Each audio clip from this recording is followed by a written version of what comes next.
श्री शिवाय नमस्तुभ्यं भक्तों, जय माता की। स्वागत है आपका हमारे YouTube चैनल प्रियंका शास्त्र ज्ञान में। भगवान भोलेनाथ की कृपा हम सब पर सदैव बनी रहे।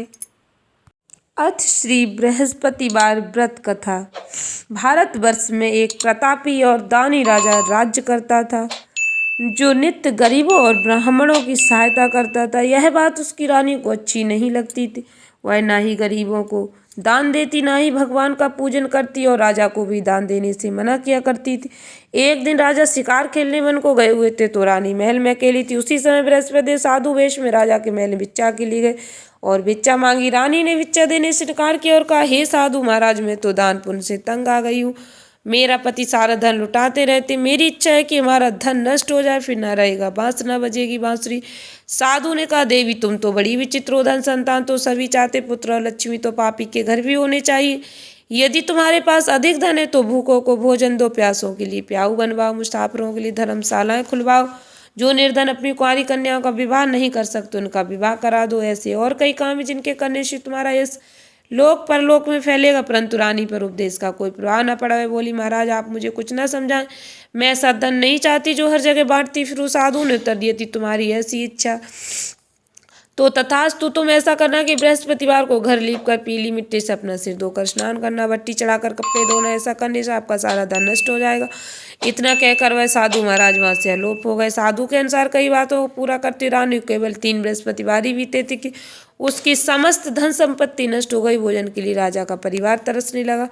तब एक दिन राजा ने रानी से बोला कि हे रानी, तुम यहीं रहो, मैं दूसरे देश को जाता हूँ, क्योंकि यहाँ पर सभी लोग मुझे जानते, इसलिए मैं कोई छोटा कार्य नहीं कर सकता। ऐसा कहकर राजा प्रदेश चला गया। वहाँ जंगल से लकड़ी काट कर लाता और शहर में बेचता। इस तरह इतना जीवन व्यतीत करने लगा। इधर राजा के परदेश जाते ही रानी उदासी दुखी रहने लगी। एक बार जब रानी उदासी को 7 दिन तक बिना भोजन के रहना पड़ा, तो रानी ने अपनी दासी से कहा, हे दासी, पास ही के नगर में मेरी बहन रहती है, बड़ी धनवान है, तो उसके पास और कुछ ले आता कि थोड़ी बहुत गुजर बसर हो जाए। दासी रानी की बहन के पास गई। उस दिन बृहस्पतिवार था। रानी की बहन व्रत की कथा सुन रही थी। दासी ने रानी की बहन को अपनी रानी का संदेश दिया, लेकिन रानी की बड़ी बहन ने कोई उत्तर नहीं दिया। जब दासी को रानी की बहन से कोई उत्तर नहीं मिला तो वह बहुत दुखी हुई और उससे क्रोध भी आया। दासी ने वापस आकर रानी को सारी बात बता दी। सुनकर रानी ने अपने भाग्य को कोसा। उधर रानी की बहन ने सोचा कि मेरी बहन की दासी आई थी, परंतु मैं उससे नहीं बोली, इससे बहुत दुखी हुई होगी। कथा सुनकर और पूजन समाप्त करके अपनी बहन के घर आई और कहने लगी, हे बहन, मैं बृहस्पतिवार का व्रत कर रही थी। तुम्हारी दासी मेरे घर आई थी, परंतु जब तक कथा होती तब तक ना तो उठते और ना ही बोलते, इसलिए मैं नहीं बोली। कहो दासी, क्यों गई थी? रानी बोली, बहन तुमसे क्या छिपाऊं, हमारे घर में खाने तक को अनाज नहीं था। ऐसा कहते कहते रानी की आंखें भर आई। उसने दासी समेत पिछले 7 दिनों से भूखे रहने की बात अपनी बहन को विस्तार पूर्वक सुना दी। रानी की बहन बोली, देखो बहन, भगवान बृहस्पति सबकी मनोकामना पूर्ण करते। देखो शायद तुम्हारे घर में अनाज रखा हो। पहले तो रानी विश्वास नहीं हुई, पर बहन के आग्रह करने पर उसने अपनी दासी को अंदर भेजा, तो उसे सचमुच अनाज से भरा एक घड़ा मिल गया। देखकर दासी को बड़ी हैरानी हुई। दासी रानी से कहने लगी, हे रानी, जब हमको भोजन नहीं मिलता तो हम व्रत ही तो करते, इसलिए क्यों ना इनसे व्रत और कथा की विधि पूछ ली जाए, ताकि हम भी व्रत कर सके। तब रानी ने अपनी बहन से बृहस्पतिवार व्रत के बारे में पूछा। उसकी बहन ने बताया, बृहस्पतिवार के व्रत में चने की दाल और मुनक्का से विष्णु भगवान का केले की जड़ में पूजन करें, दीपक जलाएं, व्रत कथा सुने, पीला भोजन ही करें, इससे बृहस्पति देव प्रसन्न होते। व्रत और पूजन विधि बताकर रानी की बहन अपने घर को लौट गई। 7 दिन के बाद जब गुरुवार आया तो रानी उदासी ने व्रत रखा। गुड़साल में जाकर चना और गुड़ लेकर आई, फिर उससे केले की जड़ विष्णु भगवान का पूजन किया। अब पीला भोजन कहाँ से आया, इस बात को लेकर दोनों बहुत दुखी थी। चूंकि उन्होंने व्रत रखा था, इसलिए बृहस्पति देव उनसे प्रसन्न थे, इसलिए वे एक साधारण व्यक्ति का रूप धारण कर 2 थालों में सुंदर पीला भोजन दासी को दे गए। भोजन पाकर दासी प्रसन्न हुई और फिर रानी के साथ मिलकर भोजन ग्रहण किया। उसके बाद वे सभी गुरुवार को व्रत और पूजन करने लगी। बृहस्पति भगवान की कृपा से उनके पास फिर से धन संपत्ति आ गई, परंतु रानी फिर से पहले की तरह आलस करने लगी। तब दासी बोली, देखो रानी, तुम पहले भी इस प्रकार आलस करती थी, तुम्हें धन रखने में कष्ट होता था, इस कारण सभी धन नष्ट हो गया। अब जब भगवान बृहस्पति की कृपा से धन मिला तो फिर तुम्हें आलस होता है। रानी को समझाते हुए दासी कहती है, बड़ी मुसीबतों के बाद हमने यह धन पाया, इसलिए हमें दान पुण्य करना चाहिए, भूखे मनुष्यों को भोजन कराना चाहिए, धन को शुभ कार्यों में खर्च करना चाहिए, जिससे तुम्हारा कुल का यश बढ़ेगा, स्वर्ग की प्राप्ति होगी, पितृ प्रसन्न होंगे। दासी की बात मानकर रानी अपने धन शुभ कार्यों में खर्च करने लगी, जिससे पूरे नगर में उसका यश फैलने लगा। बृहस्पतिवार व्रत कथा के बाद श्रद्धा के साथ आरती की जानी चाहिए। इसके बाद प्रसाद बांटकर उसे ग्रहण करना चाहिए। एक दिन राजा दुखी होकर जंगल में एक पेड़ के नीचे आसन जमा कर बैठ गया। अपनी दशा को याद करके व्याकुल होने लगा। बृहस्पतिवार का दिन था। एकाएक उसने देखा कि निर्जन वन में एक साधु प्रकट हुए। साधु वैष्णव स्वयं बृहस्पति देवता थे। लकड़हारे के सामने आकर बोले, हे लकड़हारे, सुनसान जंगल में तू चिंता मग्न क्यों बैठा? लकड़हारे ने दोनों हाथ जोड़कर प्रणाम किया और उत्तर दिया, महात्मा जी आप सब कुछ जानते हैं, मैं क्या कहूँ? यह कहकर रोने लगा और साधु को अपनी आत्मकथा सुनाई। महात्मा जी ने कहा, तुम्हारी स्त्री ने बृहस्पति के दिन बृहस्पति भगवान का निरादर किया, जिसके कारण रुष्ट होकर उन्होंने तुम्हारी यह दशा कर दी। अब तुम चिंता को दूर करके मेरे कहने पर चलो, तुम्हारे सब कष्ट दूर हो जाएंगे और भगवान पहले से भी अधिक संपत्ति देंगे। तुम बृहस्पति दिन कथा किया करो। 2 पैसे के चने मुनक्का लाकर उसका प्रसाद बनाओ। शुद्ध जल से लोटे में शक्कर मिलाकर अमृत तैयार करो। कथा के पश्चात अपने सारे परिवार और सुनने वाले प्रेमियों में अमृत और प्रसाद बांटकर आप भी ग्रहण करो। ऐसा करने से भगवान तुम्हारी सब मनोकामनाएं पूर्ण करेंगे। साधु के ऐसे वचन सुनकर लकड़हारा बोला, हे प्रभु, मुझे लकड़ी बेचकर इतना पैसा नहीं मिलता जिससे भोजन के उपरांत कुछ बचा सकूं। मैंने रात्रि अपनी स्त्री को व्याकुल देखा, मेरे पास कुछ भी नहीं जिससे मैं उसकी खबर मंगा सकूं। साधु ने कहा, हे लकड़हारे, तुम किसी बात चिंता मत करो। बृहस्पति के दिन तुम रोजाना की तरह लकड़ियां लेकर शहर को जाओ। तुमको रोज से दुगना धन प्राप्त होगा, जिससे तुम भली भांति भोजन कर लोगे और बृहस्पति देव की पूजा का सामान भी आ जाएगा। इतना कहकर साधु अंतर ध्यान हो गए। धीरे धीरे समय व्यतीत होने पर फिर वही बृहस्पतिवार का दिन आया। लकड़हारा जंगल से लकड़ी काटकर किसी शहर में बेचने गया। उसे उस दिन और दिन से अधिक पैसा मिला। राजा ने चना गुड़ आदि लाकर गुरुवार का व्रत किया। उस दिन से उसके सभी कलेश दूर हुए। परंतु जब दोबारा गुरुवार का दिन आया तो बृहस्पतिवार का व्रत करना भूल गए। इस कारण बृहस्पति भगवान नाराज हो गए। उस दिन उस नगर के राजा ने विशाल यज्ञ का आयोजन किया। शहर में घोषणा करा दी, कोई भी मनुष्य अपने घर में भोजन न बनाए, न आग जलाए। समस्त जनता मेरे यहाँ भोजन करने आए।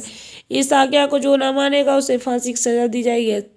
इस तरह की घोषणा संपूर्ण नगर में करवा दी गई। राजा के अनुसार शहर के सभी लोग भोजन करने गए, लेकिन लकड़हारा कुछ देर से पहुंचे। इसलिए राजा उसको अपने साथ घर ले गए और ले जाकर भोजन करा रहे थे तो रानी की दृष्टि उस खूंटी पर पड़ी जिस पर उसका हार लटका हुआ था। वह यहाँ पर दिखाई नहीं दिया। रानी ने निश्चय किया, मेरा हार इस मनुष्य ने चुरा लिया। उसी समय सिपाहियों को बुलाकर उसको कारागार में डलवा दिया। जब लकड़हारा कारागार में पड़ गया और वह दुखी होकर विचार करने लगा कि न जाने कौन से पूर्व जन्म के कर्म से मुझे यह दुख प्राप्त हुआ है, और उसी साधु को याद करने लगा जो कि जंगल में मिला था। उसी समय तत्काल बृहस्पति देव साधु के रूप में प्रकट हुए। उसकी दशा को देखकर कहने लगे, अरे मूर्ख, तूने बृहस्पति देव कथा नहीं करी, इस कारण तुझे दुख प्राप्त हुआ। अब चिंता मत कर। बृहस्पतिवार के दिन कारागार के दरवाजे पर 4 पैसे पड़े मिलेंगे, उनसे तू बृहस्पति देव की पूजा करना, तुम्हारे सभी कष्ट दूर हो जाएंगे। बृहस्पति के दिन उससे 4 पैसे मिले। लकड़हारे ने कथा कही। उसी रात्रि को बृहस्पति देव ने उस नगर के राजा को स्वप्न में कहा, हे राजा, तुमने जिस आदमी को कारागार में बंद कर दिया वह निर्दोष है, वह राजा उसे छोड़ देना। रानी का हार उसी खूंटी पर लटका। अगर तू ऐसा नहीं करेगा तो मैं तेरे राज्य को नष्ट कर दूंगा। इस तरह रात्रि के स्वप्न को देखकर राजा प्रातःकाल उठा और खूंटी पर हार देकर लकड़हारे को बुलाकर क्षमा मांगी। लकड़हारे को योग सुंदर आभूषण देकर विदा कर दिया। बृहस्पति देव की आज्ञा अनुसार लकड़हारा अपने नगर को चल दिया। राजा जब अपने नगर के निकट पहुंचा तो उसे बड़ा आश्चर्य हुआ। नगर में पहले से अधिक बाग, तालाब, कुएं, बहुत सी धर्मशाला, मंदिर आदि बन गई। राजा ने पूछा, है किसका बाग और धर्मशाला? तब नगर के सब लोग कहने लगे, यह सब रानी और बांदी के। तो राजा को आश्चर्य हुआ और गुस्सा भी आया। जब रानी ने खबर सुनी कि राजा आ रहे तो उन्होंने बांदी से कहा, हे दासी, देख राजा हमको कितनी बुरी हालत में छोड़ गए थे। हमारी ऐसी हालत देखकर वह लौट न जाए, इसलिए तू दरवाजे पर खड़ी हो जा। अनुसार दासी दरवाजे पर खड़ी हो गई। राजा आए तो उन्हें अपने साथ लेवा लाई। तब राजा ने क्रोध करके अपनी रानी से पूछा, यह धन तुम्हें कैसे प्राप्त हुआ? तब उन्होंने कहा, हमें यह सब धन बृहस्पति देव के व्रत के प्रभाव से प्राप्त हुआ है। राजा ने निश्चय किया कि 7 रोज बाद तो सभी बृहस्पति देव का पूजन करते हैं, परंतु मैं प्रतिदिन दिन में 3 बार कहानी तथा रोज व्रत किया करूँगा। अब हर समय राजा के दुपट्टे में चने की दाल बंधी रहती तथा दिन में 3 बार कहानी कहता। एक रोज राजा ने विचार किया, चलो अपनी बहन के यहाँ हो आए। इस तरह निश्चय कर राजा घोड़े पर सवार हो अपनी बहन के यहाँ को चलने लगा। मार्ग में उसने देखा कुछ आदमी एक मुर्दे को लिए जा रहे। उन्हें रोककर राजा कहने लगा, अरे भैया, मेरी बृहस्पति देव की कथा सुन लो। वे बोले, लो, हमारा तो आदमी मर गया, इसको अपनी कथा की पड़ी। परंतु कुछ आदमी बोले, अच्छा कहो, हम तुम्हारी कथा भी सुनेंगे। राजा ने दाल निकाली। जब कथा आधी हुई कि मुर्दा हिलने लगे और जब कथा समाप्त हो गई तो राम राम करके मनुष्य उठकर खड़ा हो गया। आगे मार्ग से एक किसान खेत में हल चलाता मिला। राजा ने उसे देखा और उससे बोले, अरे भैया, तुम मेरी बृहस्पतिवार की कथा सुन लो। किसान बोला, जब तक मैं तेरी कथा सुनूंगा तब तक चारा रहिया खेत जोत लूंगा, जा अपनी कथा किसी और को सुनाना। इस तरह राजा आगे चलने लगा। राजा के हटते ही बैल पछाड़ खाकर गिर गए किसान के पेट में।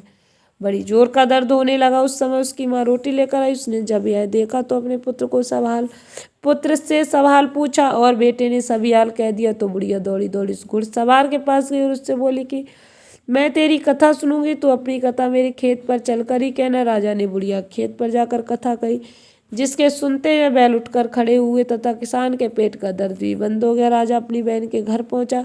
बहन ने भाई की खूब मेहमानी की। दूसरे रोज प्रातः काल राजा जगह तो देखने लगा, सब लोग भोजन कर रहे। राजा ने अपनी बहन से कहा, ऐसा कोई मनुष्य नहीं है जिसने भोजन नहीं किया हो, मेरी बृहस्पतिवार की कथा सुन ले। बहन बोली, हे भैया, यह देश ऐसा ही है कि पहले यहाँ लोग भोजन करते, बाद में अन्य काम करते। अगर कोई पड़ोस में हो तो देख आऊँ। भाई ऐसा कहकर देखने चली गई, परंतु उसे कोई ऐसा व्यक्ति नहीं मिला जिसने भोजन ना किया हो। अतः वह एक कुम्हार के घर गई जिसका लड़का बीमार था। उससे मालूम हुआ कि उनके यहाँ 3 रोज से किसी ने भोजन नहीं किया। रानी अपने भाई कथा सुनने के लिए कुम्हार से कहा, तैयार हो गया। राजा ने जाकर बृहस्पतिवार की कथा कही, जिसको सुनकर उसका लड़का ठीक हो गया। अब तो राजा की प्रशंसा होने लगी। एक रोज राजा ने अपनी बहन से कहा कि हे बहन, हम अपने घर को जाएं, तुम भी तैयार हो जाओ। राजा की बहन ने अपनी सास से कहा। सास ने कहा, चली जा, परंतु अपने लड़कों को मत ले जाना, क्योंकि तेरे भाई की कोई औलाद नहीं है। बहन ने अपने भैया से कहा, भैया मैं तो चलूंगी, पर कोई बालक नहीं जाएगा। राजा बोला, जब कोई बालक ही नहीं चलेगा तो तुम ही क्या करोगी। बड़े दुखी मन से राजा अपने नगर को लौटाया। राजा ने अपनी रानी से कहा, निर्वंशी हमारा मुंह देखने का धर्म नहीं और कुछ भोजन आदि नहीं किया। रानी बोली, हे प्रभु बृहस्पति देव ने हमें सब कुछ दिया हुआ है, हमें औलाद अवश्य देंगे उसी रात्र को। बृहस्पति देव ने राजा को स्वप्न में कहा, हे राजा उठ, सभी सोच त्याग दे, तेरी रानी गर्भ से राजा के को यह बात सुनकर बड़ी खुशी हुई। 9वें महीने में उसके गर्भ से एक सुंदर पुत्र पैदा हुआ। तब राजा बोला, हे रानी, स्त्री बिना भोजन के रह सकती, पर बिना कहे नहीं रह सकती। जब मेरी बहन आए तो तुम उससे कुछ मत कहना। रानी ने सुनकर हाँ कर दिया। जब राजा की बहन ने शुभ समाचार सुना तो वह बहुत खुश हुई। बधाई लेकर अपने भाई के घर आई। तभी रानी ने कहा, घोड़ा चढ़कर तो नहीं आई, गधा चढ़ी आई।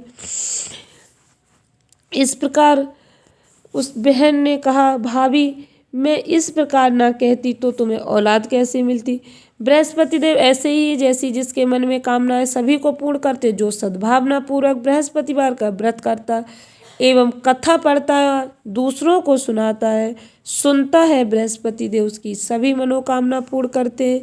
भगवान बृहस्पति देव उसकी सदैव रक्षा करते। संसार में जो मनुष्य सद्भावना से भगवान जी का पूजन व्रत सच्चे हृदय से करते हैं, उनकी सभी मनोकामनाएं पूर्ण करते हैं। बृहस्पति देव भगवान जैसी सच्ची भावना से रानी और राजा ने बृहस्पति देव की कथा का गुणगान किया तो उनकी सभी इच्छाएं बृहस्पति देव जी ने पूर्ण की थी। इसलिए पूर्ण कथा सुनने के बाद प्रसाद लेकर ही जाना चाहिए। हृदय से मनन करते हुए जयकारा बोलना चाहिए। बोलो बृहस्पति देव भगवान की जय, विष्णु भगवान की जय। भक्तों, व्रत कथा सभी को सुननी चाहिए, चाहे आप व्रत रखें या न रखें। व्रत कथा का अत्यधिक महत्व होता है।